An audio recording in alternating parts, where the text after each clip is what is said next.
Good morning, guys. Um, all right, so welcome to this training session. In this session, we're going to be looking at the hook structure, and we'll be taking the usual format. So what I'll do is we'll cover the theory first, and we'll look at all the dimensions in terms of what our expectation is in terms of price movement. How the hook structure is established, what type of significance does it have, when is it more significant, when is it less significant, and I'll try and cover as many as the nuances, the rules and the exceptions to the rule as I can. Then following that, what we'll do is we'll turn towards the charts, and we will look at some historical examples and hopefully some live examples too, and then we'll try to translate what we understood in terms of theory and just figure out what it means actually on a chart, and we'll be able to see all the advantages of incorporating that structure into our trading. Okay, so just to kind of get going. What is the hooking structure, and what does it look like? And what I want you to imagine, in fact, before I look at that, is the trajectory that price takes when an instrument is trending. And I'm a very visual person, and it's all about how something looks on screen. Right, so I don't measure things in terms of in terms of proportion, that one leg of a move has to be 50% or 60% or 80% of another leg of a move. It's all a question of how something looks on screen. And if we're looking at price moving, and I'm going to take the example of a bullish trend to begin with. If we're looking at an example of price moving during a trend, to me, I imagine that rather like the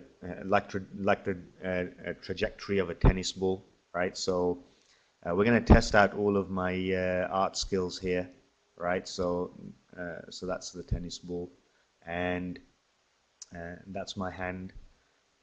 There we go, and I'm gonna fling that tennis ball up on these steps, and what you might see is something like this. So it'll take a kind of trajectory, and you might get a couple of bounces off it. And if we imagine that gravity was no issue and force was no issue, and yeah, maybe we're completely defying the laws of physics here by being able to throw a ball up the stairs in this fashion. But the kind of trajectory that I would imagine it taking up the stairs would be looking something like this, right? That it moves up and over, bounces on the first step, goes and bounces higher, and this is where we're defying the laws of physics. Up and over, bounces on the second step, up and over, bounces on the third step, up and over, bounces on the fourth step, up and over, bounces on the fifth step, and so on. And if we translate this step analogy into price and into charting, what we would be talking about here is a bullish trend, right? So what's actually happening is that the price is moving higher, it's pulling back, it's finding support, and it moves higher again. It pulls back, finds support, it moves higher again, pulls back, finds support, and so on and so forth. So that is how price moves, and this in particular is how price moves in an uptrend. In a downtrend, it's just the reverse of that, right? So in a bear trend, what you would see is that price moves lower, pulls back, finds resistance, moves lower, pulls back, finds resistance, moves lower, pulls back, finds resistance, moves lower, pulls back, finds resistance, right? And usually what you find is that the stronger the trend is, the more shallow the pullback will be, right? So if we're pulling back, it'll be more of a shallow pullback. the stronger the trend is, and the weaker the trend is, the deeper the pullbacks will be. So in a strong trend, you're usually looking for shallow pullbacks, and in a weak trend, you'd be expecting much deeper pullbacks, or at least that is how you would interpret it, right? So, so to me, when I'm looking at a screen and when I'm seeing price moving, this is actually what I'm seeing, right? I don't see the candles.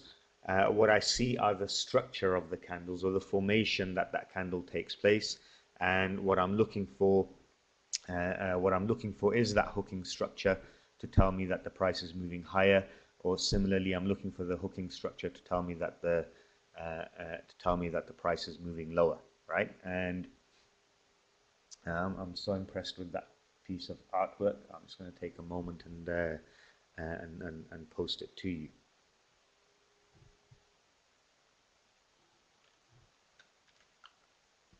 All right, so there's the first link. Okay, so so that's the hooking structure. That's what we see in terms of price, right? And in fact, what we'll do is we'll go to the charts now, and I just want to show you that structure, and I'm sure a lot of you have become very familiar with it. But here's USD/JPY. We've had a very strong trend on USD/JPY over the course of February in particular, and in March we've had follow through.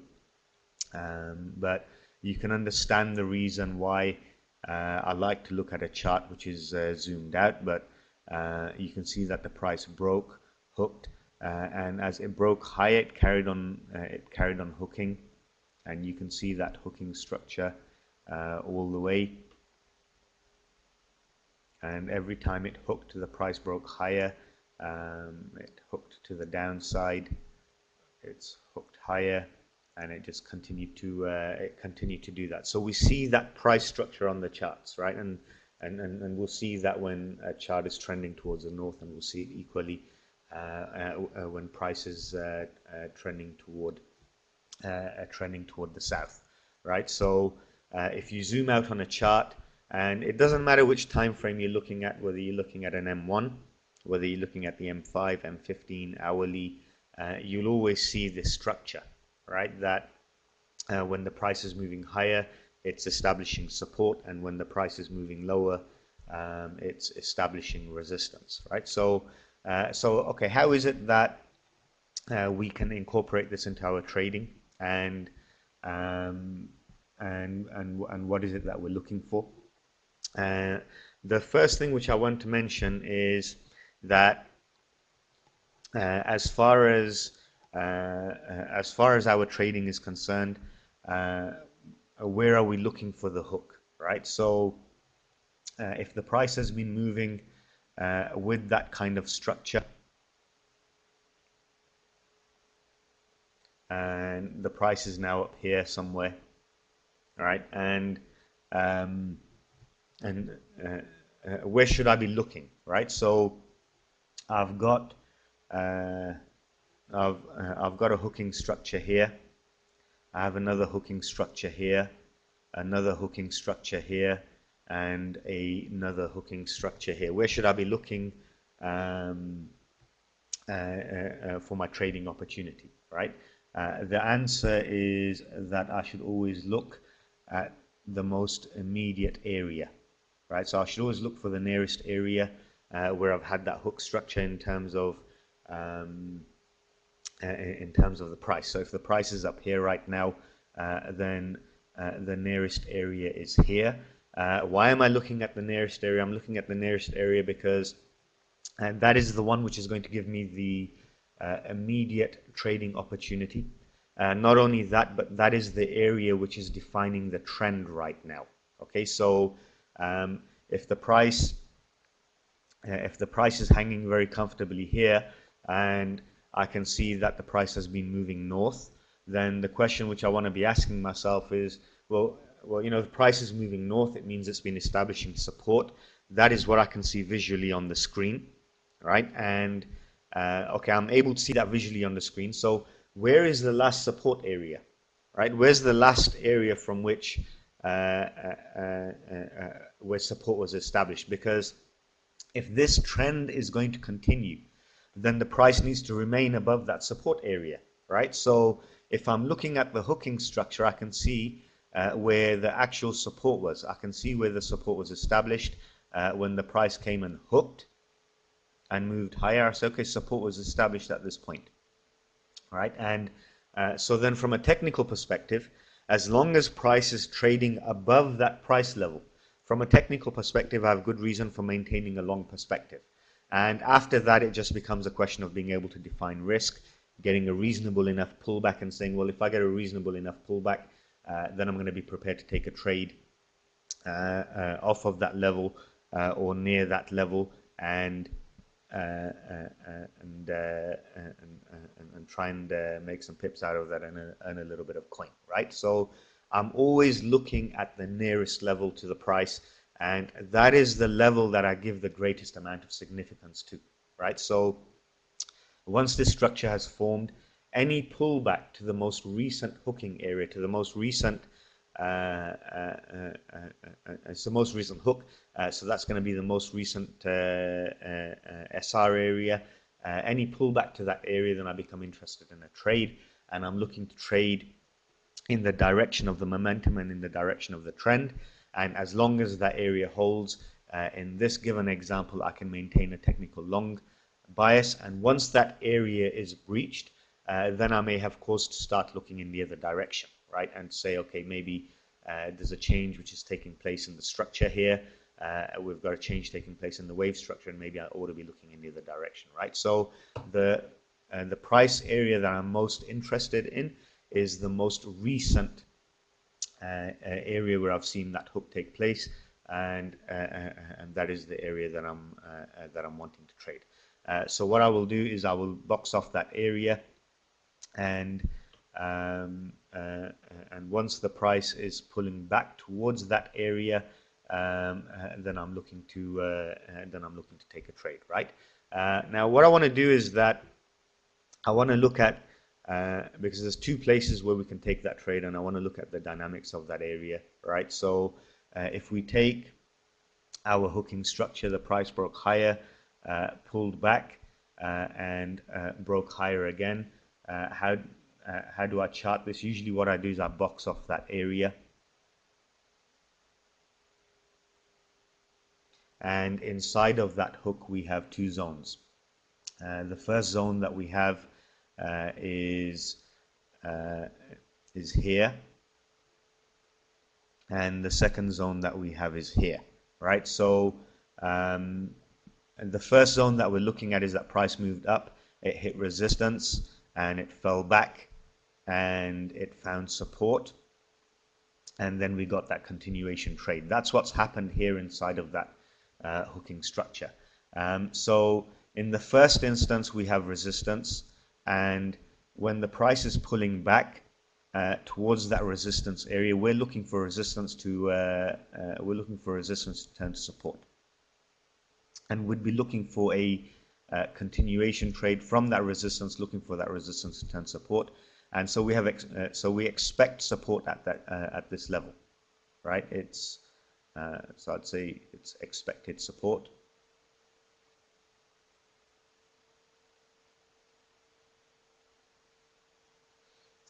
And the second area is if price ends up pushing deeper into that hook, then at this level we have actual support, right? So this is an area which I call actual support. All right, so expected support because we had resistance, and in an uptrend resistance turns to support, that is all the SR theory, and we see that in practice pretty much every day on the charts.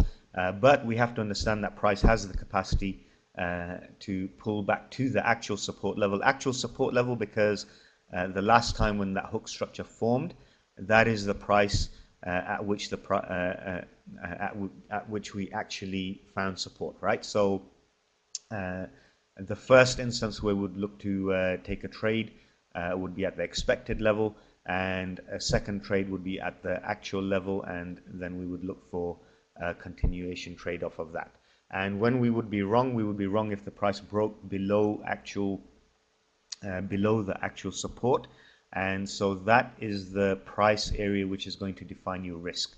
So once you see that hooking structure and you see the price break higher, the first area where you become interested in a trade is at resistance, which you're looking to turn support, and the second area which you're interested in a trade is at the actual support. So we have the expected level, we have the actual level, and for both of these, what would invalidate that trade would be an invalidated structure. And what would invalidate the structure is if the price ends up breaking below that level, right? So once the price is broken below that level, we would say that this structure no longer applies, and okay, we're going to be out of that trade, but it will give us the potential to be trading in the other direction, because it looks because once support is no longer support, what you usually find is that support will be turning resistance, right? So this is our trading setup, right? And this is what we're looking for on a chart when it comes to the hooking structure, right? So first off, we're looking in the most recent area. We're looking at the most recent hook. If the price is trading up here, you're looking down here, you're just wasting your time, right? And even if you're looking down here, you're wasting your time even more, saying, oh, the price needs to pull all the way back down here for me to take a trade. What you ought to be looking at is the most recent area, and as long as that most recent area is holding, it will continue to define the trend. Then in terms of trading, what we're looking for in the first instance, and remember we're looking at the bullish scenario here, is that when the price pulls back to the last resistance, we're looking for resistance to turn support, and this will be the first area that we become interested in trading, and after that we're looking at the actual support area, and if we find the price is breaching the actual support area, then we know that we're going to be that we should be exiting that trade and climbing out. Usually, depending upon the time frame that you're looking at, 20 pips, 25 pips below the actual level is usually kind of significant enough to say that you should be exiting a trade. Although sometimes if I'm looking at the longer time frame, I'll be watching the hourly time frame, and if I'm getting an hourly close or a couple of hourly closes below the actual support area, then I'll be looking at that as being quite significant, and looking to close out the trade, the trade in that particular instance. Okay, I'm just going to capture this, guys, and I'll post it to you, and then we'll talk about reversals and look at a few more details. Just 1 second.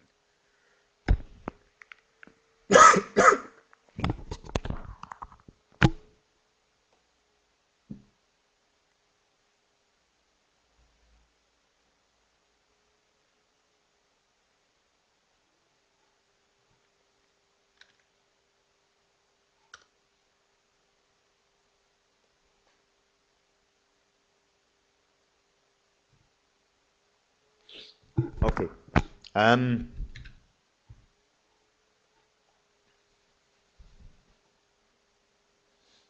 Right, so we've identified our hooking structure, and we've boxed off that area. We know that we've got expected support. We've got expected support at the top of that box. We've got actual support at the bottom of that box. And so we know that if we're looking for a continuation of the momentum which is developing in that wave, this is the area that we need to be looking at. We'll take our first trade at the expected level. We'll take a second trade at the actual level, and we'll be looking to close that trade out if the price is breaking below the actual level. Right now, there are a number of ways of approaching the stop on in terms of the application of this technique, and I just want to talk a little bit about I want to talk a little bit about some of these techniques. First off, um, uh, first off, and probably the easiest thing to do is to use a hard stop, right? So depending upon the time frame that you're looking at the structure on, you'd use a hard stop, say 20, 25, 30 pips, and say, okay, okay, I've put my hard stop in, and um, if the price is breaching or it's reaching that hard stop area, then that's me exiting the trade, right? So this is one technique, and it's the simplest and it's the most straightforward technique to use. Second technique which we have is to be looking at the hourly candle and say, okay, I'm looking for a bearish hourly candle to close below actual support, or I may not be looking for just the one candle, I may be looking for two candles. And if I get two bearish candles closing below that support, then I can use this as an exit strategy and say, okay, I'm out of this position, right? A third strategy, and this approach is quite a radical approach, so it needs to be very, very considered if you're going to apply it, is to say, as far as the wave structure is concerned, we're looking at the price moving higher, and we're looking in this instance at support being established. So if I'm going to get out of this trade, then actually what I want to see is resistance being established, right? And if I start seeing a wave structure where resistance is established, then that is the point which I want to get out of this trade. Why? Because what that is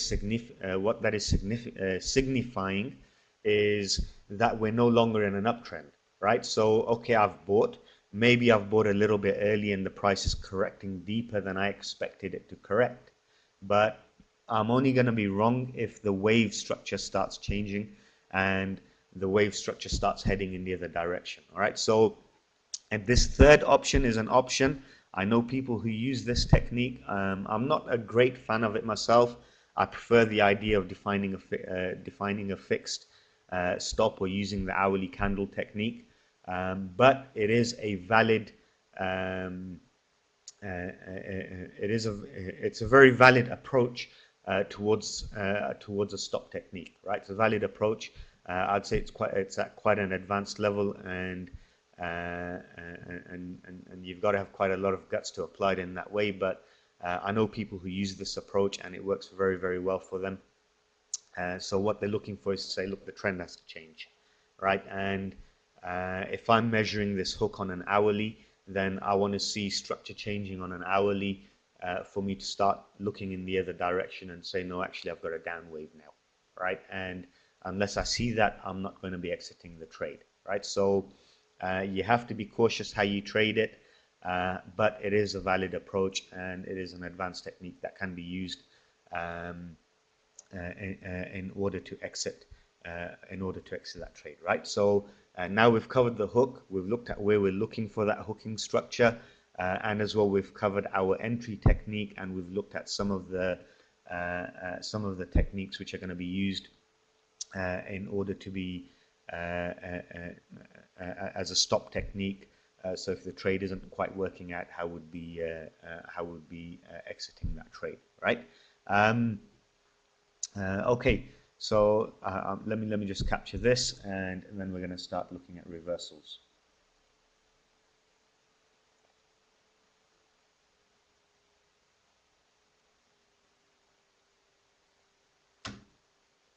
Okay, so that's the third screen capture. Okay.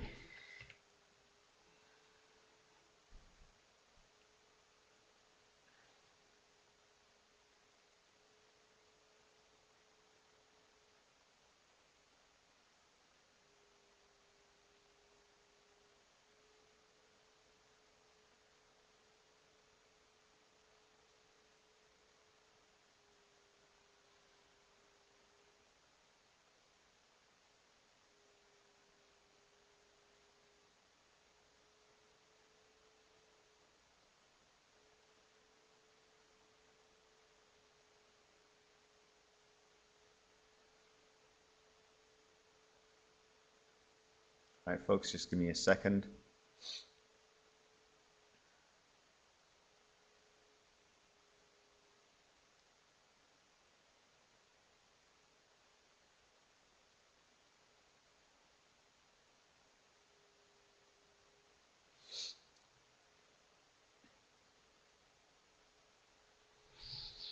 Okay, so all right, so now we're going to look at reversals, and I want to take a quick look at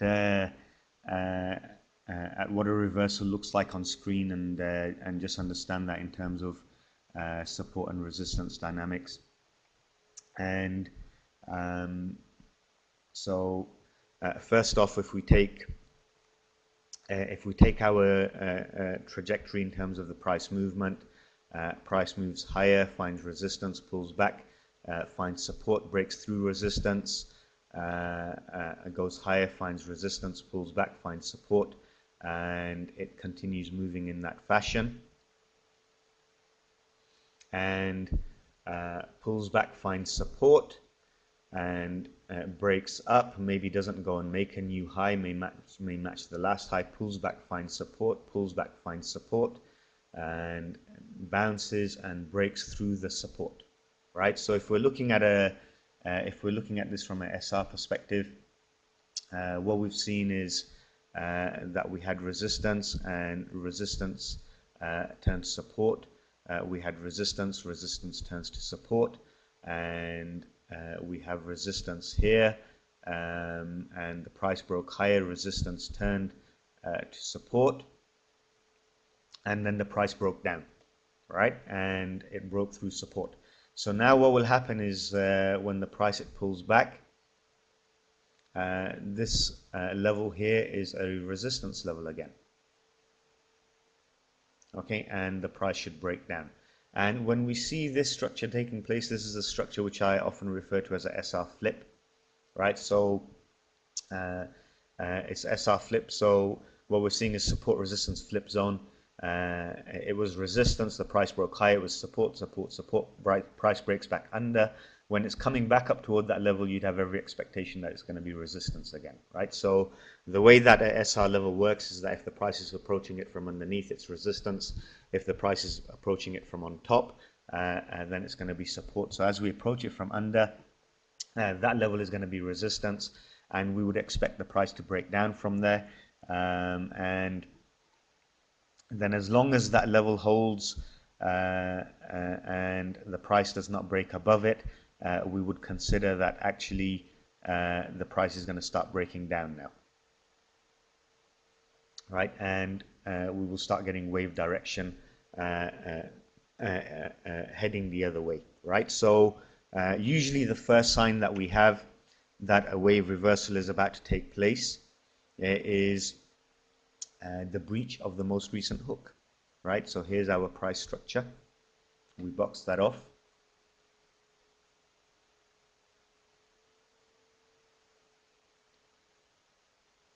And what will happen is that the price pulls back to that hooking area, it bounces, and then it breaks under.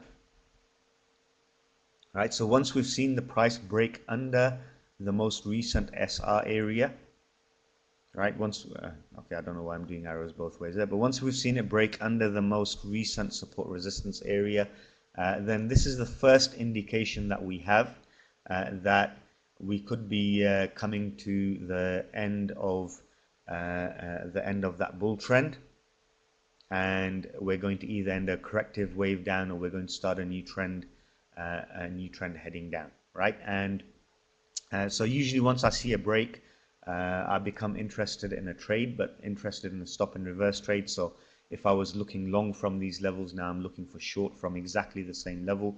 And what I would be thinking is that this is my SR block, and if price pulls back to this particular area, then I'm going to be looking for the short trade from that same area, right? So in the bull trend, it was the last SR area, it was the last hooking area. I was looking long anytime the price was striking from above that level. And now as the price approaches it from below, I'll be looking for that. I will be looking for that to act as resistance, right? So that is how the wave direction changes direction, right? That's how a wave changes direction. So we're always interested in the most recent SR area. That's the place at which we're going to be taking the trade, right? That's the place at which we trade. It's in the nearest proximity to price, and so that is the area that interests us the most. If price is trading above that level, then we're long. We'll keep technical long. If the price is trading below that level, then we will be looking for tech shorts, right? And it really is as far as the theory is concerned, it really is as simple as that. And we're going to look at a few charts in a minute, and what you're going to see is that applying this theory to the charts is as simple as drawing it on a blank screen, right? So it really, when it comes to technical analysis and when it comes to having a trading perspective, it is the simplest way to do it, right? And we're going to take a look at some charts, and we're going to look at some continuation trades, and we're going to look at some reversal trades, and you'll see that on charts in a minute, right? So so in this instance, this is what a reversal looks like, right? So let me just capture this and send that to you. And I want to talk just quickly before we go to the charts and look at those. I want to talk about some nuances.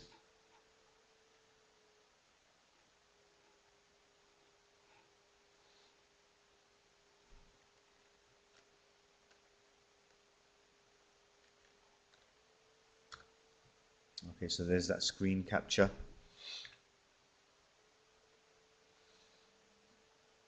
Okay, so price breaks higher, hooks breaks. This is our most recent support resistance area. This is the area that we're interested in. And sometimes you will see this structure where the price pulls deep towards actual support, pulls back, and does not break through that resistance. All right, and then she breaks down, hooks again, and breaks. All right, sometimes you will see this structure on your chart, and what you have to do is, because this is a structure which is being played live, it's a structure which we're actively looking to trade. So if you see that the price has not been able to breach the previous resistance area, right, and you've gone long at actual support, you ought to be thinking about exiting that trade, right? And there's two ways in which you can exit it, right? The first is that you can scale out at the resistance area, right? The second is that once the price broke underneath and it pulled back to form that second hook, you take that as the opportunity to get out of the trade, right? So this is a structure which does happen sometimes, right? More often than not, the likelihood of this area holding is very, very high, right? We're talking way past the kind of 90% area, way past even the 95% area. But you will have the occasion where the price pulls deep into that hook structure. It gives bounce from the actual support, but it doesn't break higher, right? So, you know, if you are looking for the, ordinarily our target would be at least midway, right? And after midway, we would be looking for the price to at least reach the previous high which was established, right? But and you know, if it can breach that, then and then we're looking for a continuation. But sometimes it literally happens that you're catching the hook, which is going to be the last hook before the correction, or you're catching the hook, which is going to be the last hook before a structural change in the wave, and so we're going to have a new trend heading down, right? And if you do end up catching that one, then more often than not, this is what it's going to look like, right? So you want to have a little bit of caution when you see that structure. I call it double hook, right? It's a double hook structure, and you want to have a little bit of caution when you see that structure. And and if you've taken that long trade, trading at these levels and these prices and these places, more often than not, if you've not got it right, it will always give you an opportunity to get out, right? The worst trades to be taking are the ones where you've taken that trade and the price just flies right against you, and it didn't give you an opportunity to make profit, right? So the levels that we're looking to trade with this hooking structure, it's always going to give us the opportunity to take a profit, right? And but we want to be aware of this particular structure, because usually if it's coming at the end of a significant move up, so if this was part of a significant move higher, all right, then quite often that can be signifying that you're going to get a long-term reversal. You're going to get quite a deep correction coming off of that level. So it's just something I want you to be. It's just something I want you to be aware of. The reversal hook takes place in the same zone as the last SR area. All right, so we just want to be aware of that structure.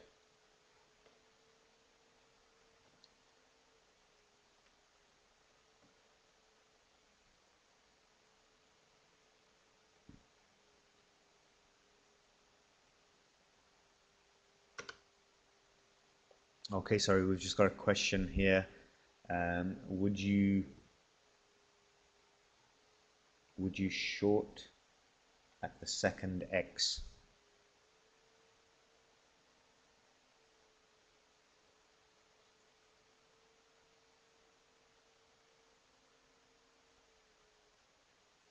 Okay, I'm just bringing that drawing back up. Were you referring to this picture, or were you referring to the one before that, William?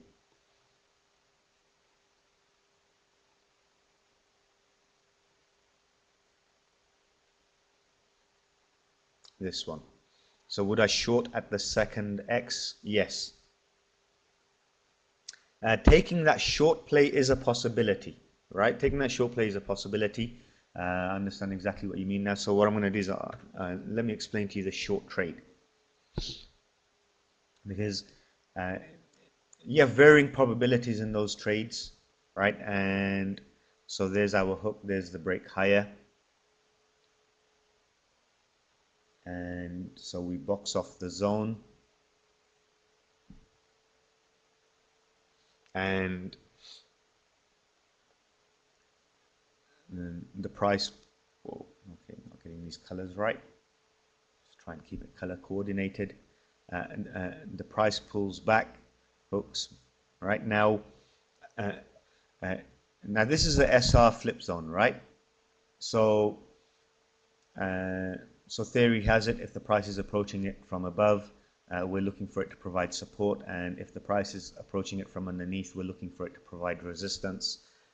That's how we're looking at the zone as a whole. It's going to be an SR flip zone. Right now, when would I become interested in using that as a resistance block rather than a support block? That's the issue at heart.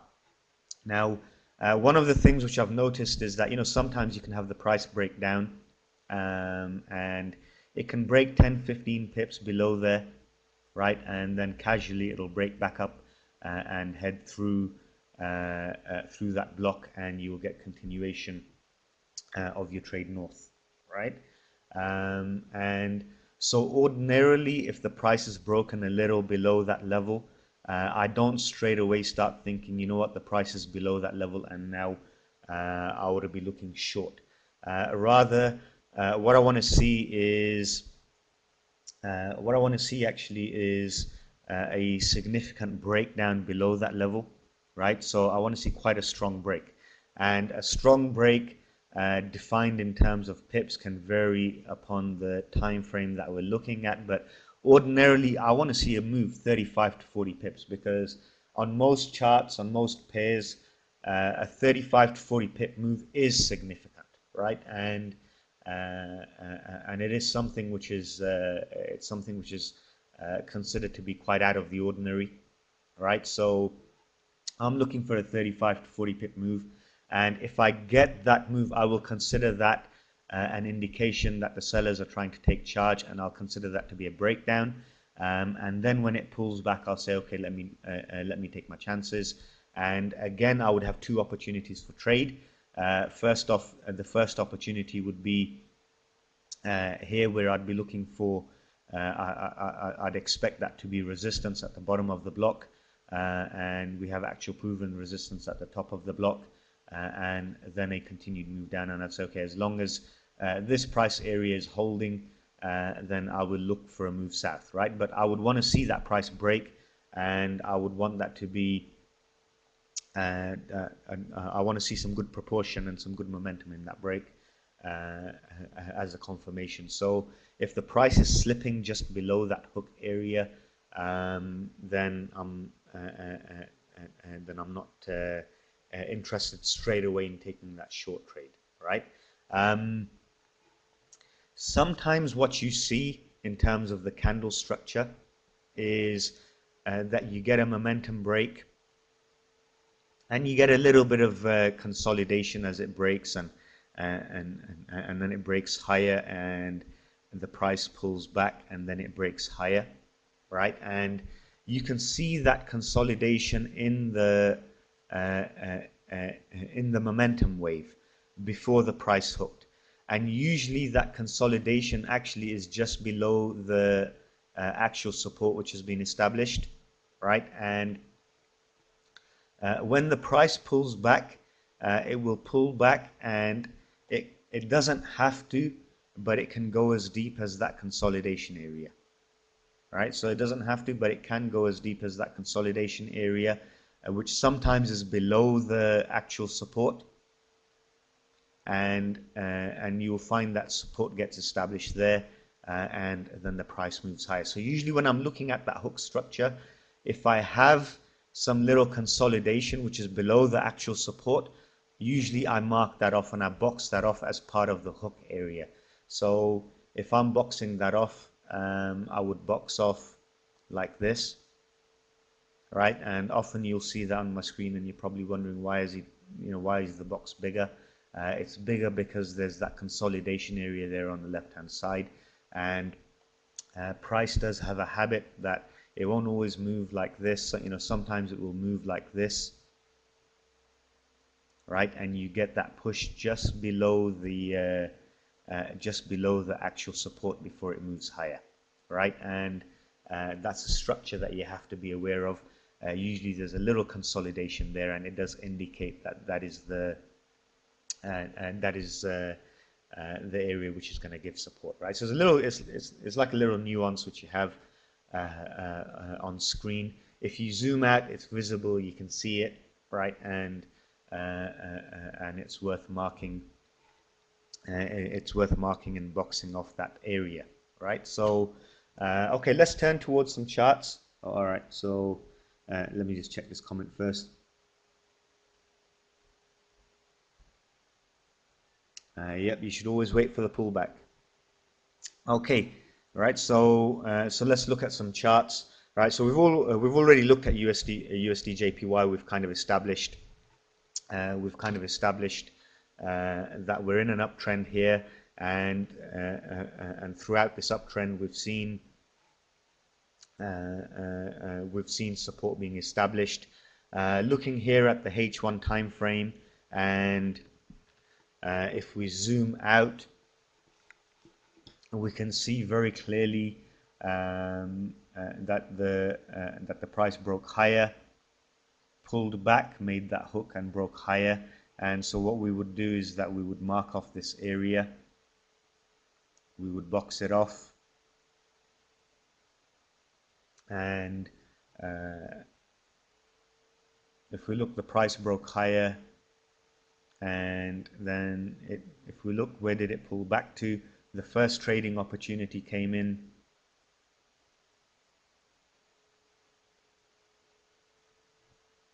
All right, so the first trading opportunity came in here, where the price is now around about that 82.70, looking for a long trade.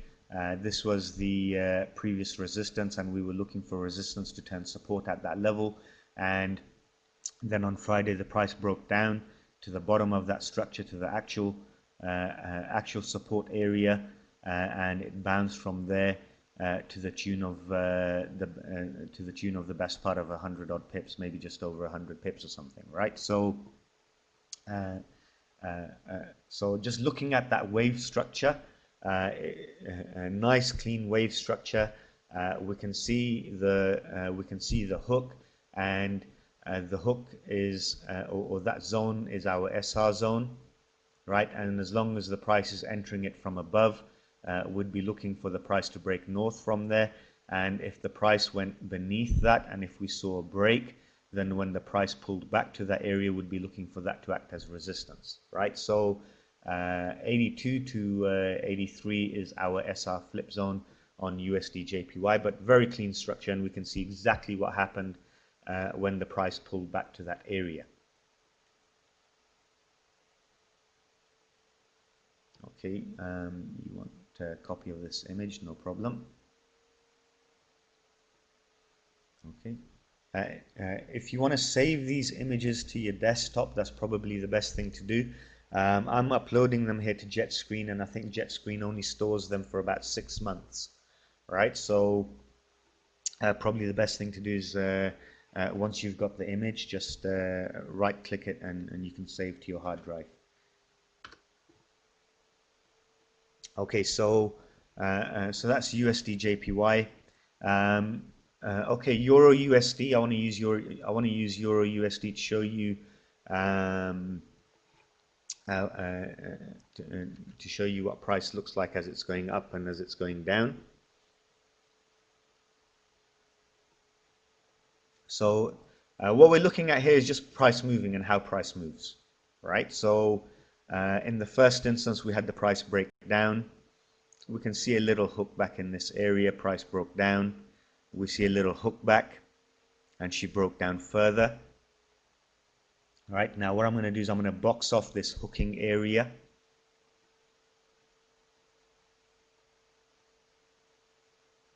Just want to box it off for the short term. All right, and let's box it off here.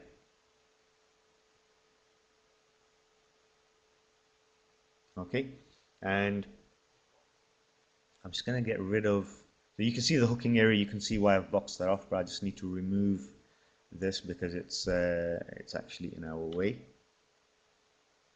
And let me remove that because that too is in our way. Okay, right, so the price broke down, hooked, and it broke down, right? And we have now expected resistance here,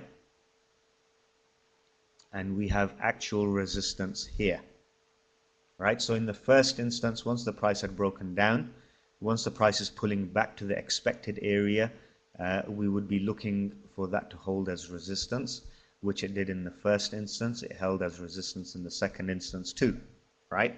And then the price broke up into the zone. So the next area we would be looking to take a short trade would be at the actual level, right?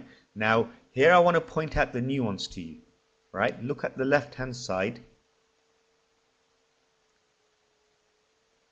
as the price broke down, right? And you can see that you've got that kind of jaggedy cluster there, right? And so in practice, if I were to box this off, I've boxed it off here how a novice would box it off. So I'm going to show you how the pro would do it. Yeah, that you would actually box off the area like this. That is how you would box off the area, right? So you can see that little consolidation taking place there, and you would box off this area, and you would have expectation. As far as trade is concerned, the trade entry would still be here, right? So the trade entry would still be at the actual level where you expected the resistance to be, all right? And that would still be a good level to trade, but you would not place your stop inside of that zone, right? Your stop would have to be beyond that zone, right? So And I'm going to tell you the reason for this. The reason is very simple. The reason for it is this, that, we have every expectation that this area is going to hold as resistance, right? And uh, for the price to make it through that area and go to that cluster, that's not something that happens every day, right? It's a nuance. It will happen sometimes, yeah, but it won't happen all of the time. More often than not, what will happen is that the actual area of resistance it will hold. So, if you see 10 of these setups or 20 of these setups, then more often than not, the actual area is going to hold uh, as resistance. And if you decided, no, I'm going to wait, and I'm going to wait for the price to break through into that cluster, and that's where I'm going to take the trade, then what will happen is you will have 10 or 15 trading opportunities, and you will only end up taking one or two of them, right? Which, if you like the idea of doing that, fair enough, but you're going to be missing a heck of a lot of trading opportunities, right? So we don't want to be missing those trading opportunities. We want to take them as they arise. And so the best place to be trading is at that kind of actual level. And if the price goes through that a little bit, you could even add a second trade to that. And if the price broke above that cluster, then that is the point at which you want to be exiting the trade, right? Now, so this is the first instance. I'm just going to post you this chart just in case you might think it's useful. But I want to mention something else.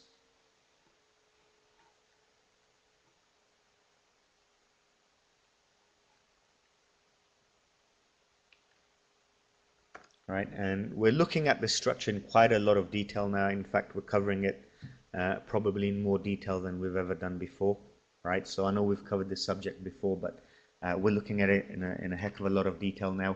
Okay, so I had this area boxed off as a hook, and what happened is that in terms of the price movement, we had the price break down, come back and do this and broke down. So what do?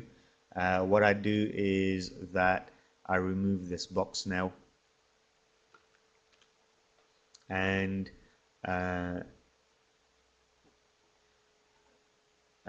consider my box to, I consider that a new hook has formed, right? I don't like hooks inside a hook. All right, so here if I left that on, we would have a hook inside of a hook. I don't like that kind of structure. All right, so what I would do is that I would box the bigger hook. All right, and this is something which you're going to see quite a lot, right? So you get a small hook pullback, and when you see that happen, what you should do is box off the bigger hook, right? Box off the big hook. Always do that, right? And the reason for that is that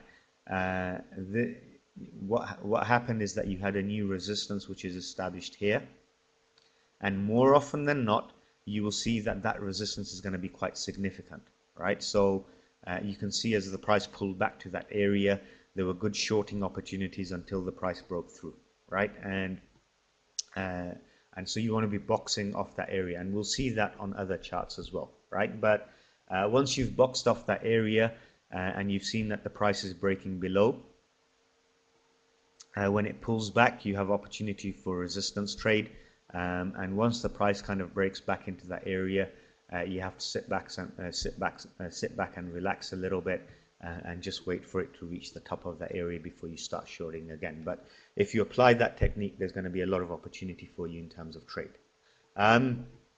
Okay, so let's just remove these.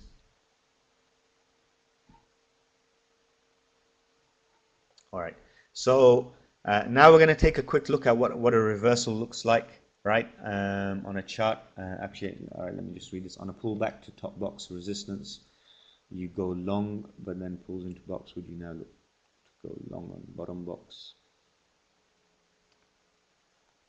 All right. What you've got to do is that you have to be a player, right? Okay, so if you want to trade, you got to be a player. And uh, wherever you see the opportunity, right? So, you know, if you're seeing a structure and you're saying that this structure is a support resistance structure, and you're saying as long as the price is below this structure, then I'm going short. If the price is above this structure, then I'm going long, right? It's going to give you numerous opportunities to trade, right? And you have to play it how you see it, right? So if you see the price moving through the box, you can say, right, I'm looking for the bottom of this box to hold as support now, and I'm going to target the top of the box. If it's at the top of the box, you can say I'm going short now. I'm going to define the risk. If the price breaks through the top of that box, I'm going to be out of this trade, and I'm looking for a move halfway down back through this box. So as you see those clusters form, as you see the hooking structures form, you've just got to play it, right? And as long as you're able to define your risk and you're able to have a very good logical or rational reason why you would be out of that trade or why you'd be exiting the trade, you just play it how you see it, right? And literally, you know, these structures, once you start boxing them off on your screen and once you start marking them on your screen, you're going to realize that there's a rhythm to how price moves. And these structures, they repeat over and over and over again. I've been seeing these structures now for about 7 or 8 years, right? And they haven't changed at all. It just happens again and again and again and again. And whenever I see a nice clean structure, I just get very excited, right? I get excited and I say, you know what? I'm seeing the structure and I know exactly what's going to happen now, and I know where I want to be taking my trade, and I know the direction that the market is going to take, right? So you know, we use these structures in order to establish bias, and then when we get those pullbacks, we just trade in the direction. We trade in the direction of the net bias which we have, right? That's all that we are doing. Okay, looking at reversals. So we're seeing here on the Euro USD that we had a down wave. And in that down wave, the price structure, it looked something like this, right? So we had the hooks. The price broke down. We had the hook. Price broke down. We had the hook, and it broke down, and we had the hook, and then something happened, right? Then something happened. So what we do is,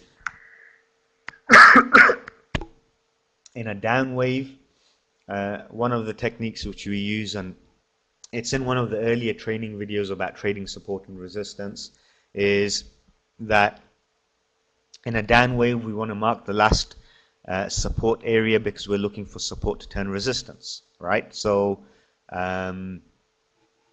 here we see that we had significant support which was established around that 130 area. And then if we're looking at the price broke down, pulled back, found resistance, pulled back, found resistance, pulled back again, and then broke higher. And once it broke higher, we see that the price hooked over and broke higher again, right? Now, in that down wave, all we had seen were the hooks, and the hooks were finding resistance and breaking down, right? Now we've got that the price has broken higher, found support, and broken higher again, right? So immediately that's something which would cause a lot of excitement, right? Because what you would do is that you would box off that area,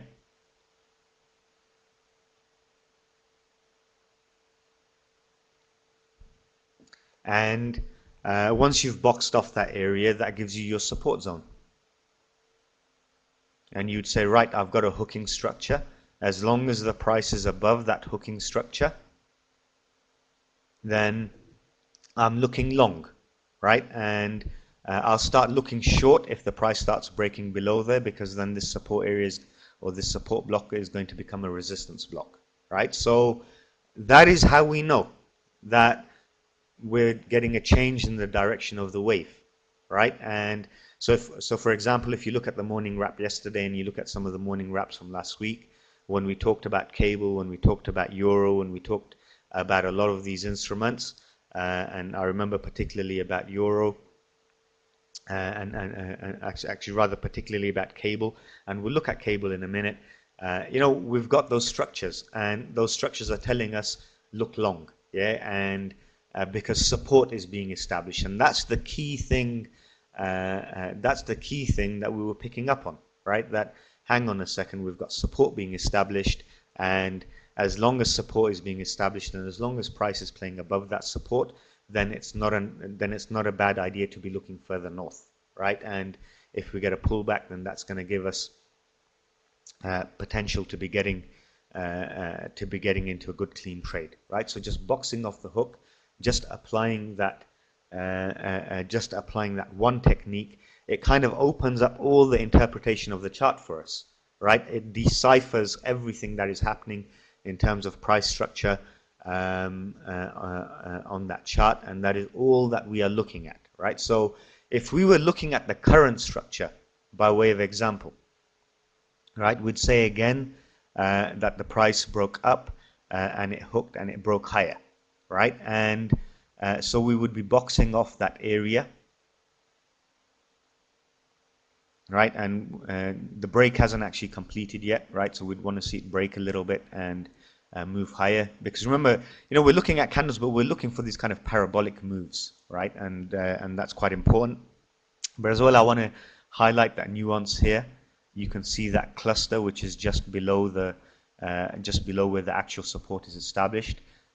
So I would box off the whole of that area, right? And we'd say we have support near the kind of 133 area, and as long as the price is able to maintain above 133, we can carry on looking long, and we'd look at this as a support structure. And if the price broke down below it, then on a pullback we'd be looking inside of that zone for resistance, right? And so it's support block, and if it breaks below, would be looking at it as a resistance block. But technically, as long as the price breaks above, it's a support block. It's a support block. You can literally, if you're just looking at this technique and you're looking at the most recent price action, and you're looking at the hook structure. I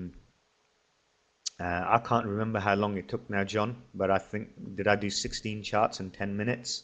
Right? So it doesn't take very long. You can skim read a chart and you can establish a bias very, very quickly just by finding that structure on a chart, right? So 16 charts, it took 10 minutes to analyze the trend direction on 16 different pairs. It doesn't take very long at all. It's like a little party. It's like a little party piece that I have. It's a little trick that I do, right? So, right, 16 charts in 10 minutes, world record, right? And it was very detailed analysis as well, and we came out with 16 trade ideas, right? So, literally, you just look at the most current price structure, and you determine your trend bias on the back of that. Okay, if we're looking at cable, right? So let's go back and actually let's look at the H4 time frame, right? And again, if you go back to all those wraps which I've done and all those market reviews which I've done in the past, particularly when we've come to cable, my heart has never been set on those dollar rallies, right? And if we're looking at the price structure, you'll be able to see why, right? That if we're looking, the price moved up, pulled back, found support, and broke higher. And if we're boxing off this area, this for me is actual support. It's actual support, and as long as this 56.50 area is holding, this 56 area is holding, I will keep on looking for the price to move higher, right? And my expectation is that it's going to head into the 60s and possibly even into the mid 60s. It doesn't all have to happen in one day, right? But over the course of the coming weeks and months, I'll be looking for that move. And I'm quite happy maintaining this bullish bias on cable as long as 56.60 is holding, right? And even if we're looking at the intermediate wave structure. The price broke up, pulled back, found support, and it's broken higher. So on an intermediate term, I would say actual support is around the 57.80 area. So we can just call that 58, right? But it's around the 57.80 area, and as long as the price is staying above 57.80 in the midterm, then we would be looking for moves higher on cable, and in the longer term, if it's staying above 56.70, but we're seeing that hook, we're seeing the hook, and we're seeing the direction of the hook. That allows us to establish bias, and it gives us good reason to be trading in that particular direction, right? So holding two trades now on cable. The first one is up to the tune of about 270 pips, and the second one is up to the tune of about 120 pips, right? And all of these trades that were based on that hooking structure, right? That's all that they were based on. They weren't based on anything else. The first one which we got into was we used a trend line break to get into that trade, but it was the hook that established the bias. And so what we usually do is that we establish the bias, and then we look for a reason to get into a trade in that direction, right? So establishing the bias is based on the hooking structure, and anything which is going against that hooking structure, we consider that to be a counter trend trade. Whereas if it's in line with the hooking structure, we consider that to be a trend trade. And sometimes that changes as well, right? So that's a kind of general guideline. But once we've established that bias, all of the entry techniques that we have are just tricks. You know, what they do is they let us get into a trade, minimizing the risk, right? That's what it does, right? So we use a lot of tricks, and they get us into some fairly good trades. But all they're doing for us is just kind of minimizing the risk on entry, rather than rather than using the hook and using the hook structure itself, because sometimes there's a big difference between having a 80 pip stop, a 150 pip stop, a 200 pip stop, and having a 20 pip stop and a 25 pip stop when it comes to trading, right? So our analysis is one thing, but when it comes to our trading, we really like to define that risk, and we like to minimize it as much as possible. Okay, looking at the Aussie, another example of wave reversal, right? So if we're looking at the down move, then we see the hooking structure, right? And the price was going down, and when we're seeing that reversal, right? So this was the last support area, and what happened with the price is that the price came up, support became resistance, it went down, it broke through that support area, pulled back, and so we've got our hooking structure,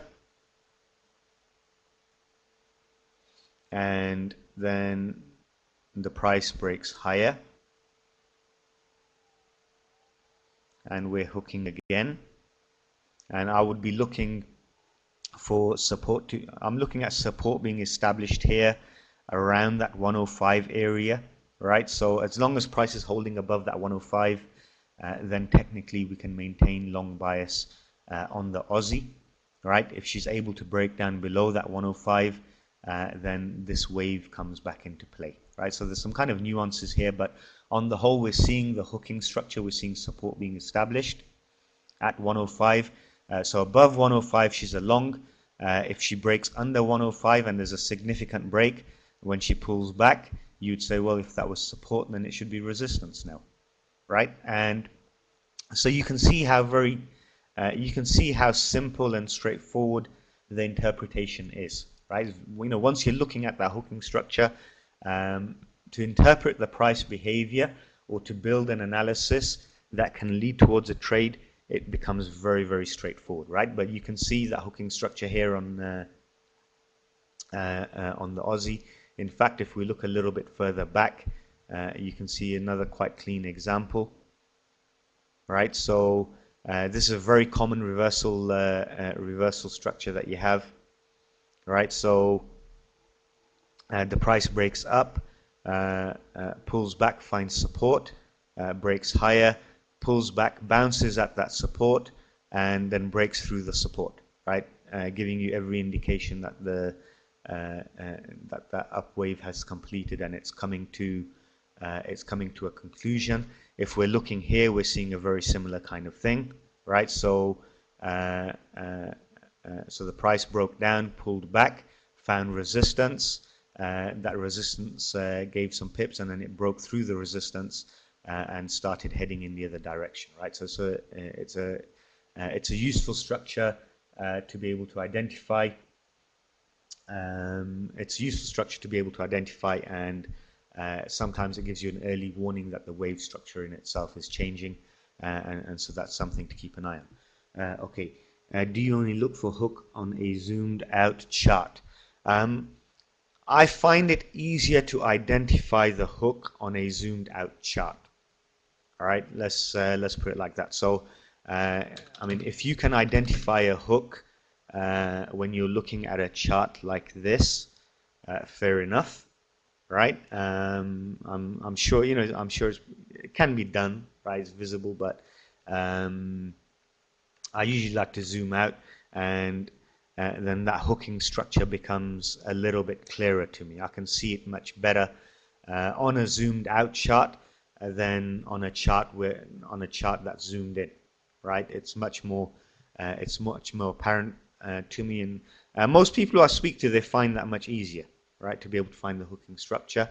Another little trick which we have is, all right, this is going to shock, right, but it's someone mentioned it once, and I'm going to apply a moving average to my chart, right? So this is going to be our secret, right? Don't tell anyone. What color shall we have? Let's have this bright red so it'll really be visible. All right, I'm gonna apply, and this is the best moving average out of all of the moving averages that you're ever going to come across, right? I haven't shared this with very many people, so I want you to keep this to yourselves and just don't tell anyone about it, right? It's the 1 period moving average. Okay, and if you're looking at the 1 period moving average, you will see all of the hook structures that you ever wanted to see. It doesn't matter whether you're zoomed out or you're zoomed in, right? You can see the hooking structure, right? So if we were looking, for example, here at Aussie, right, there's your hook, right? And you can see that support's been established there near the 105, right? And that's it. What more do you need? All right, so keep that to yourself, guys. It's a little known secret. The 1 period moving average, it's amazing, right? It really can change your life. But if you're zooming in and you're looking for that hook, right, the 1 period moving average is the way to go. But if you zoom out, it really does make it clean, right? And if you're not into having moving averages on your screen, actually, what the 1 period moving average is it actually reflects what a line chart would be doing. Okay, wrong one. This one. Right, so that's your line chart. It's not your candlestick chart. And again, line charts are very, very useful, right? So if ever you're confused about the direction that the price is going in, just open up a line chart, and it will tell you everything that you wanted to know about the direction that the price is moving in. You can see the direction of the hook. You can see support being established. You can see resistance being established. You can see support turning resistance. You can see resistance turning support, and it will give you a very, very clear indication about the direction of the trend, right? The reason I keep candlesticks on my chart is I've just become used to them, and I do read candlesticks as well, right? So I don't ignore candlesticks. I do read them, and I pay attention to some particular structures on the chart. But a line chart is just amazing, right? And if you traded on a line chart and did nothing else, you can't go far wrong. You can't go far wrong. I have a lot of respect for the line chart, and it really does open up the instrument towards allowing you to interpret it in a very structured, rational, and logical way. Okay, we'll just take a quick look at a few of the charts. I think I've been carrying on for almost an hour now, maybe even beyond an hour. But if we take a look at GBP JPY, I like showing this one off because that trades up almost to the tune of about 1200 pips. Long may it continue. But if we're looking at the most recent price action, and I'm going to flip here to a line chart and just show you the kind of benefits of this line chart. So I'm seeing a hooking structure down here at the 2580 area, 26 area, and if you remember some of the previous wraps, we've discussed how the hard support is at that 26 area, and then we're looking at resistance here in the 29 area, in the upper 2930 area. So if we're looking at the price movement, price broke up, found resistance, broke higher. And so if that's resistance, when the price pulls back, we're looking for resistance to turn support. And you can see how the price hooked and broke higher. And when the price pulled back towards that upper 29 and towards that 30 area, you can see the price found support and moved higher, right? So very, very clean structure on GBP JPY. It ought to be. It's been trending, right? So we wouldn't expect anything else, but it makes for a very, very good example of price structure and the rhythm within the price movement and how she moves. If we're looking at GBP AUD, again, we can see that we have a price structure where the price broke up, broke higher, pulled back, and we had that hooking structure, and we boxed off that area. This is a trade that we were looking at last week, I think on Friday, and last week, no, this is a trade, sorry man, I'm losing my memory, right? So this is a trade we were looking at yesterday, and we had a couple of reasons. We had some confidence for going long here, possibly giving us opportunity to build a position, right? Yeah, it was added to the watch list yesterday. Okay, right, so we had that hooking structure, so we had established support around that 51 area, and as well we had a resistance line, right? And so we were looking for resistance to turn support, and we had actual support in the same price area. So it's a bit of a no-brainer taking that long trade off of that level. But if we look at the hook structure, we can see the significance of that hook structure.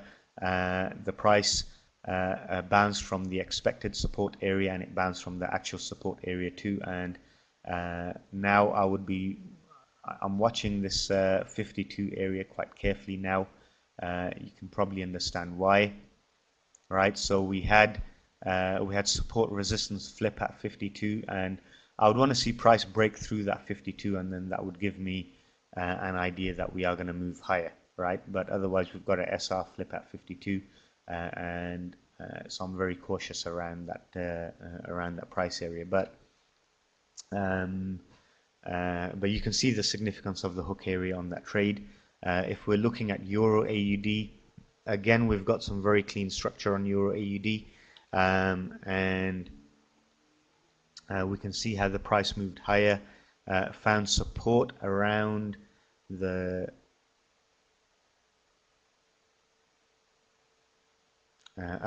26 area. And so if I were to box that off, I would be boxing it off like this, right? And so our hook took place inside of that cluster, and then the price broke higher. And if we look, once it's pulled back to that area, this is the place where it's finding support. And so as long as it remains above 26, I will remain technically long on the Euro AUD, right? So Um, so again, very kind of clean. We've got a very clean structure here, and in fact, I think this makes probably a good example for something else. So, if we look at the beginning of this wave, the price broke higher, hooked, broke higher, hooked, broke higher, did the RDR, and then broke higher, and then hooked again, and this is where we're looking, right? This area is going to be interest to us if price breaks down, but not necessarily to be trading it. This area is going to be interesting, but it's not an automatic trade, even though we've got a hook. The hook which counts is the one which is the most recent one, right? And it's the most recent support resistance area, which is going to always be defining our bias, right? So that is the one which is going to count the most. That's the one that we want to be charting on our screen, right? So we've covered a lot of theory, I think, today, and there are still quite a lot more nuances around this hooking structure. But if you pay attention to it, you'll start noticing it, and once you start noticing those patterns and those structures and movements, it gives you so many opportunities to trade. Sometimes it's beyond belief how many opportunities for trading you can have around those structures. I like these structures a lot on the hourly time frames, but they work equally well on the lower time frames. If you're looking at the lower time frames, just exercise caution in terms of your expectation, and this is your target, right? So usually when you've got one of these structures and you saw a price break out of that structure for 100 pips, 150 pips, to be looking for 50, 60 pips, it's not something which is going to be an extraordinary achievement. If you're trading the same thing on a 5-minute time frame, you're going to be looking for 15 to 20 pips, sometimes 25 pips, and you're going to be risking a similar amount to get into that trade, right? So what it does, it affects the R&R depending on the time frame that you're looking at, and not much more than that. But the structure is the same on every single time frame, right?